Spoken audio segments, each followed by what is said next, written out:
In this video, we'll be looking over some custom cards that were sent into my Twitter, and today we have a custom archetype created around the very small Condemned archetype, which is support for the forbidden quick play spell cards. First, a little context before going to the custom cards. There are only 3 Condemned monsters officially in the game, and those are Condemned Witch, Maiden, and Dark Lord. Condemned Witch allows you to add any forbidden quick play spell card from your deck to your hand when it's normal summoned, and then has an effect that can only be activated during your opponent's main phase, where it contributes itself to special summon a level 4 fairy type monster from your deck. Condemned Maiden just allows you to activate a quick play spell card from your hand once per duel during your opponent's turn. And Condemned Dark Lord just kind of has some Dark Lord support, which isn't really relevant to the archetype I'll be discussing. And then of course, there's the 5 forbidden quick play spell cards, where they all have the theme of modifying attack points while also providing some kind of protection or negate.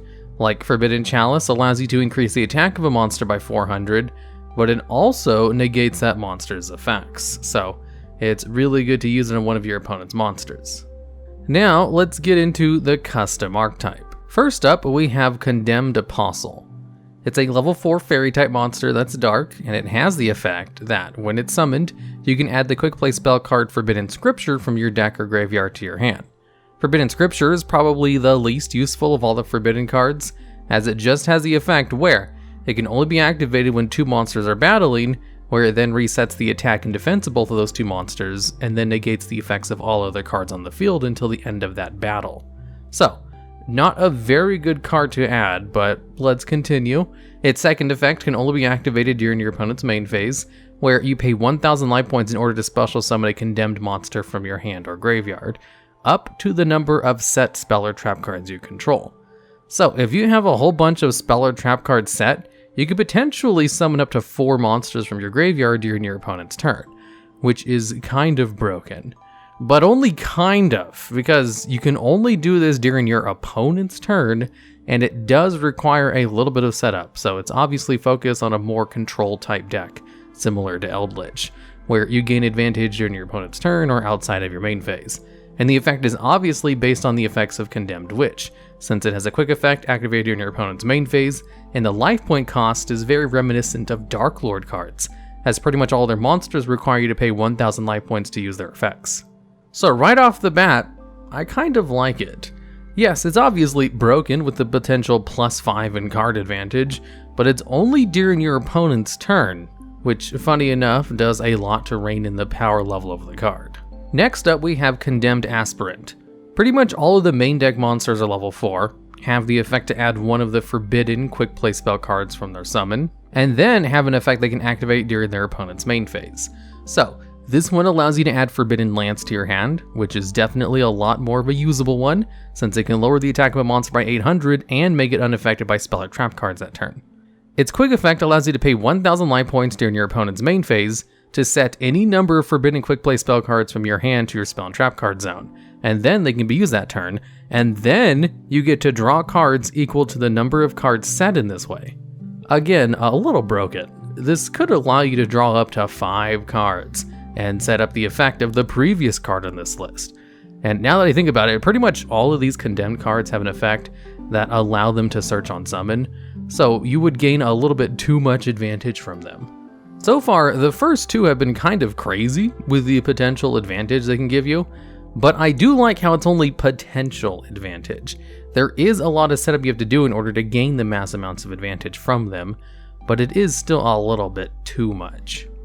Next up, we have Condemned Crusader. This one allows you to add Forbidden Chalice to your hand when it's summoned, which is probably the second best of the forbidden spell cards, and then its effect during your opponent's turn allows you to pay 1000 life points in order to gain an effect on the field, where until the end phase, anytime you activate a forbidden quick play spell card, you get to special summon 1 condemned monster from your deck. I should mention, all of these effects are hard once per turns on both of their effects, so you can't just keep summoning a whole bunch of the same condemned monsters to search out a whole bunch of quick play spell cards. You are limited on how much advantage you can get from swarming these guys out. But this one is also pretty strong.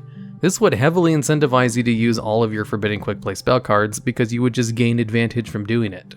And they're all pretty good on their own. And it doesn't have any limitations on which of the forbidden quick play spell cards you can activate, So you could just negate the effects of 3 of your opponent's monsters with Forbidden Chalice, and then summon 3 monsters from your deck. Now, special summoning monsters from your deck is super powerful, but so is drawing a whole bunch of cards, like with the previous card. So, I'd say either this one or Condemned Aspirant are the strongest so far. But Crusader is a little bit ridiculous. As this is a custom card review, I would definitely recommend, as part of my review, to add some kind of limit to the amount of monsters you can special summon from the deck. Because as it is now, that's so much advantage even if it's only during your opponent's turn. Maybe a once per turn on the special summon from the deck. It would make it weaker than the previous 2, but the previous 2 are already a little bit too strong anyway. This is the only one that really has me calling for a nerf because of how strong bringing up monsters from your deck is, and how easy it is to accomplish this with its effect. Next we have Condemned Damsel. This one allows you to add a Forbidden Dress to your hand on its summon, and its effect during your opponent's main phase is to pay 1,000 life points to gain a passive effect for the rest of the turn. That, if a monster is targeted for the effect of Forbidden Quick Play spell card, you can send it to the graveyard and special summon a fairy monster from your graveyard if you have one available. So, this is also pretty strong effect, but not as broken as the previous 3. It basically turns all of your Forbidden Quick Play spell cards into removal, except for Forbidden Scripture and Forbidden Droplet. Those 2 technically don't target, but the other 3 are fair game for it, and turns them into spot removal, which could be comboed with the previous spot to then special summon cards from your deck. I like it. This would definitely be a power card in an archetype that didn't already have so much strong advantage generators. But then again, control decks really need to generate a lot of advantage to compete with combo decks, so there should be some leeway given to them. I should also mention, the artwork for these are pretty fantastic. You can tell they put a lot of effort into combining the forbidden artifacts with anime-like characters, and trying to match the tone and lighting with each other. They're very well done photoshops.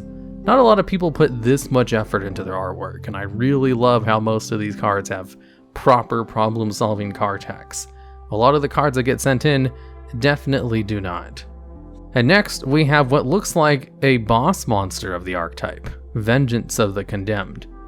This one has a different effect than the other one since it's a high-level monster. Basically, it's unaffected by your opponent's spell effects, and it has a hand/graveyard effect where, during your opponent's main phase, you can discard a Forbidden Quick Play spell card to special summon this card from your hand or graveyard. So in this archetype, which generates a massive amount of advantage, it seems like this guy could come out pretty easily, all the time, which is actually a good thing for a boss monster. The ones which see the most amount of play are the ones that are the easiest to bring out. And then its other effect is basically an Omni Negate that can only be used during your opponent's main phase, with the cost of shuffling 2 Forbidden Quick Play spell cards from your graveyard back into your deck. So a negate with recycle potential that requires setup. Actually a really decent boss monster. I don't really have any complaints on this one. It seems appropriately strong enough and does what a boss monster should do. Come out easily, be strong on the field, have some protection, even if its protection is kind of mediocre, and have some kind of negate or lockdown effect. You can't really beat an Omni Negate. And now let's go over to the Xyz monster of the archetype, Corruption of the Condemned. It simply requires 2 level 4 condemned monsters, which is very good because its effects are pretty strong and would be kind of broken if it had generic materials. As what it does is it has a passive effect where your opponent's monsters who have an attack different from their original attack cannot declare an attack. Very appropriate for all the Forbidden Quick Play spell cards.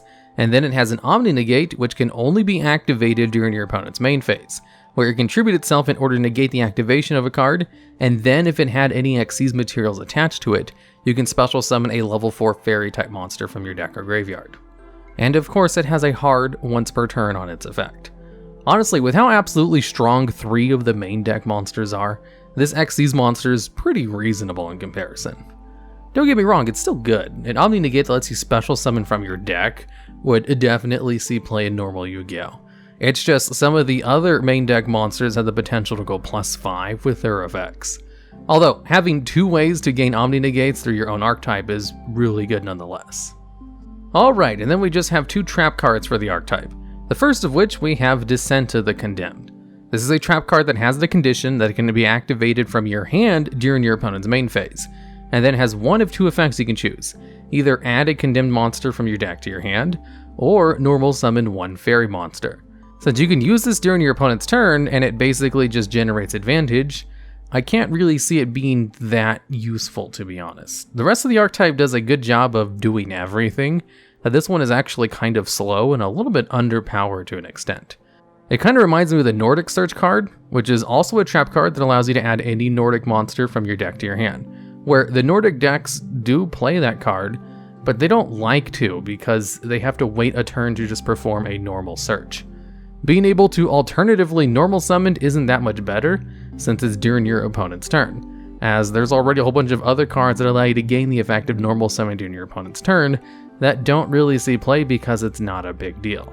Additional normal summons during your turn is a big deal though. And lastly, we have ASCENT of the Condemned. This is a continuous trap card which can be activated from your hand if it's your opponent's main phase. And this one has the effect where once per turn you can send one of your condemned monsters from your deck to the graveyard in order to set one forbidden quick play spell card from your deck to your side of the field, which has its name listed in that monster's effect.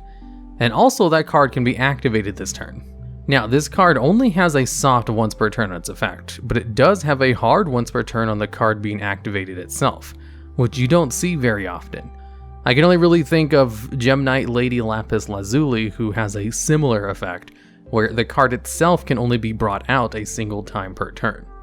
But the effect itself can be used if other cards can also use the effect. Now, this one is actually pretty good for the archetype. A couple of the cards interact with fairies in the graveyard, so getting them there is definitely a plus for the deck.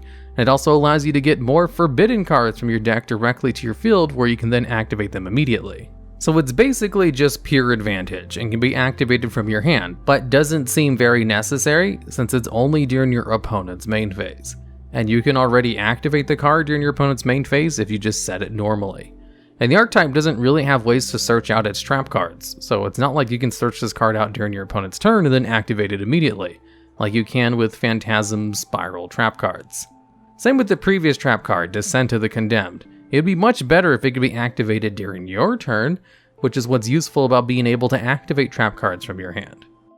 Conclusion. What we have here is an excellent set of very well done custom cards, especially the art and problem solving card decks. I have a huge spot for people who put a ton of effort into the art and wording, because not a lot of people who send in custom cards do that. It's fun to make them, I totally get it. There's a whole community of people who do nothing but make custom cards and duel against each other. But I'd say like half of the ones I see are just kind of unplayable or unreadable. The Condemned archetype definitely falls into the category of some of the better ones I've seen.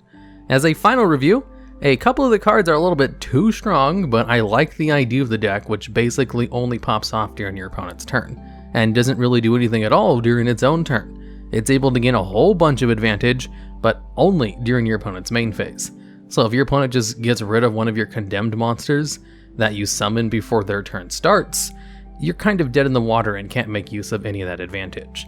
So it's definitely a deck that wants to go first and benefits more if it goes second, since it will actually have targets to use its forbidden quick play spell cards on. It's an interesting idea. I love the mechanic of the entire archetype, and it's definitely built well enough where it would probably compete with the meta, especially with the massive amounts of advantage it's able to generate. So if we were to give this archetype a rating, I'd have to knock it off 1 point for just having a few of the cards being a little bit broken. But overall, I like everything else, so I'd give it a 9 out of 10. So if you want me to review one of your custom card archetypes, make sure you send your submissions into my Twitter, which will be linked in the video description. Just a note, I make no guarantees that I'll review any of your cards, but I also won't do a review at all if it's not sent through my Twitter. And also, I have a limit of 8 cards max. This archetype just happens to fit exactly into that limit as well. Also, I hope you like the new style in which I presented this custom card review. It's actually scripted and edited properly. If it does well, then I'll do more of them in the same style in the future.